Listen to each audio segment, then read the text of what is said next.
Benjamin can have love for the truckie. Beautiful minds, but we love getting ugly. Risk takers with a clover, man, we love getting lucky. You run, we chase fire, I love when it ducks me. Tones go off, house watch, read the address out. 1075, get up off the magic couch. 500 gallons prepared for the baddest drought. Who else you want on the way when disaster's out? Can't even get a little bit rattled when you enter with exit apparel. Mayday, member down, they'll drag you. You won't get this from every Tom, Dick, and Harry, but here's a view from the top floor with Mickey Farrell. What is up, guys? This is Mickey Farrell coming to the TFG headquarters based here in New York City, bringing you a view from the top floor. We're discussing current topics, tactics, and dilemmas plaguing the American fire service. With a no-fluff, all-business attitude, we push the limits of hot-button issues as well as shed some light on trending issues that many choose to shy away from. So what's going on, guys? Today, we're going to jump right into the floor above. This is a question and answer segment of the show where you submit your questions to me. I will do the best I can to get you the best possible answer. If I don't have the answer, I will reach out to my Rolodex of friends and mentors and come up with the best possible answer I can. So question number 1. I've heard a lot of complaints or negative comments about the next generation coming into the fire service. What exactly are the complaints, and what can I do to change the narrative? So this is actually a question, believe it or not, I get very often. And it's pretty simple. Like, there's a lot of things we can do early on in our career to set us up for success. But the changing that narrative, what I find with this next or newer generation coming in, is they lack humility. Humility kind of sets the pace, the even level of understanding where you actually fit in as that new, young firefighter. I don't care what you did before you came to the firehouse. You may have worked at Best Buy. You may have worked at Applebee's. Maybe you're a fireman in a different city or a town, but when you come there, it's a level playing field. And the truth is, it's all about your confidence. Naturally, that ability will compile a series of mistakes and failures, but then simultaneously, having the humility to create the power to do just that. Albert Einstein famously said, "Wisdom is not a product of schooling, but a lifelong attempt to acquire it." So ultimately, we must understand that mastering our craft is a journey, not a destination, and that there is no limit to wisdom. More or less, we can undoubtedly gain a degree of experience along the way, but this is coming through accepting the fact that we make mistakes. That's something the next generation coming into the job to change the narrative will allow you to do just that, accepting humility. Question number 2. What are your thoughts on the chauffeur taking a different route to a run than what the boss said to take? So, there's a gray area in this question, I feel like, that it's really, really hard to answer the right way. Now, it all comes into who is that officer versus who is that chauffeur. Is this a chauffeur that's been there a long time? Is he a senior guy? Is it an officer that's assigned to the company, or if he's just covering a shift for the day? Variables. Like everything on the fireground, there's variables. So this decision-making process comes down to ultimately the officer has the final say because the officer has to answer to the chief. If something was to happen en route to that fire and they get lost, they get in an accident, and they took a different way than what they were supposed to take or what the officer wanted you to take, he's the one who has to answer to the chief, not the chauffeur. So that's that gray area. Now flip the script. Officer covering for the day, you have a senior chauffeur.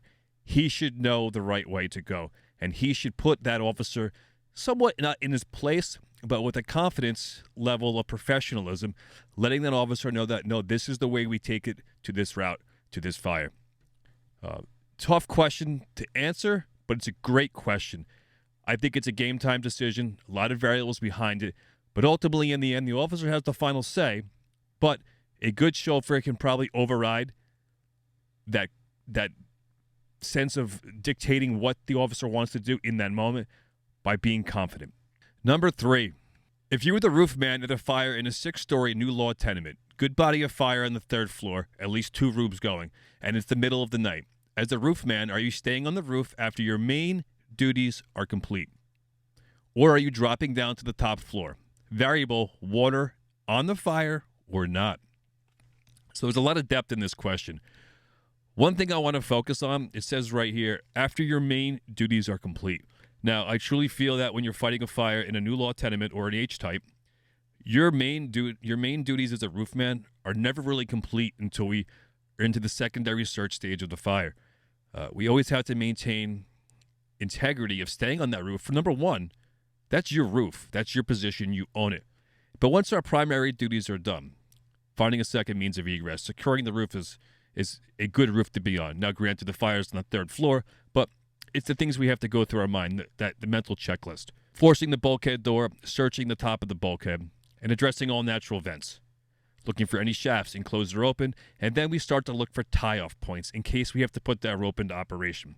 These are the sequential order of things we do. Now, new law tenement, fire third floor, heavy volume of fire. We have to monitor conditions of fire travel up into that cockloft. That's why your job is never truly done as the roof man. The soil pipe. Locate that soil pipe. Feel the soil pipe. If it's cool, you're good. If it's warm, the fire's coming. If it's hot, the fire's already there in that cockloft. Call for a saw. Get that area opened up. Very, very important to monitor future conditions. Now, fire out a couple windows. You're monitoring conditions. You're the eyes and ears of the chief. You're the eyes and ears as the engine company as well. If you have fire out the window and they knock it down, you hear water on the fire, the tempo of the fire slows. Then you hear the engine officer say, we have the bulk of the fire knocked down. Give a few seconds. If you notice that in the rear, you have heavy fire blowing out windows, maybe they missed it on the inside. Get on the radio, ladder 1, engine 1. Still have fire out 2 windows in the rear. Allow that engine to redirect and get that line down the hallway and put that fire out. You can guide that engine into position. That's why we never truly give up that roof. We own that roof. That's your brothers downstairs. That's your first 2 companies. Teamwork, company integrity, we work together. Now, as far as opening up the roof and maintaining that integrity, once we realize that we do have fire travel into that cockloft, that's an urgent message, but we don't want to give a report for fire in the cockloft if it's just smoke. Very, very important when we're checking for extension. As well as finding those shafts, another time to give an urgent. If we have a shaft enclosed and that is attached to the fire apartment, give that urgent message. Let everyone know that we are dealing now with possibly a shaft fire, or if someone was to show into that shaft, the only point of rescue would be through the life-saving rope. This is where you have to be forward-thinking on that roof. So again, our roof duties are never truly done. All right, guys, that's all I got for today. Those are the 3 questions that were submitted. A quick recap. Changing the narrative for the young firefighter. Accepting humility. Goes a long way. Number 2, changing the route from what the officer gives you on the way to a fire. That game time decision for a chauffeur. Truly, I believe it's a lot of variables behind that to give the proper answer, but I think the answer is that it comes down to who the officer is versus who that chauffeur is. A covering officer versus a senior chauffeur. Ultimately, in the end, the officer has the final say, but hopefully that officer is smart enough to allow the chauffeur to be the ambassador of the truck company, set the tempo and the flow. And number 3, giving up the roof, the drop down, once our main duties are completed at a new law tenement or a big H type fire. And I think truly that our job at a new law tenement as the roof man, your job is never truly completed. Once we do our sequential step order of tasks, we have to monitor conditions and keep an eye and ear for the chief, as well as the companies operating on the fire floor and floors above. All right, guys, so that's all I got for you today. The floor above. This is Mickey Farrell. View from the top floor. If you'd like to submit a question for the next Floor Above segment and answer show, thefloorabovethefire@gmail.com. Temporary for now. When we change it, I'll let you know. But that's where you can submit the questions now, and we'll get you an answer. All right, guys, have a good one. Stay low.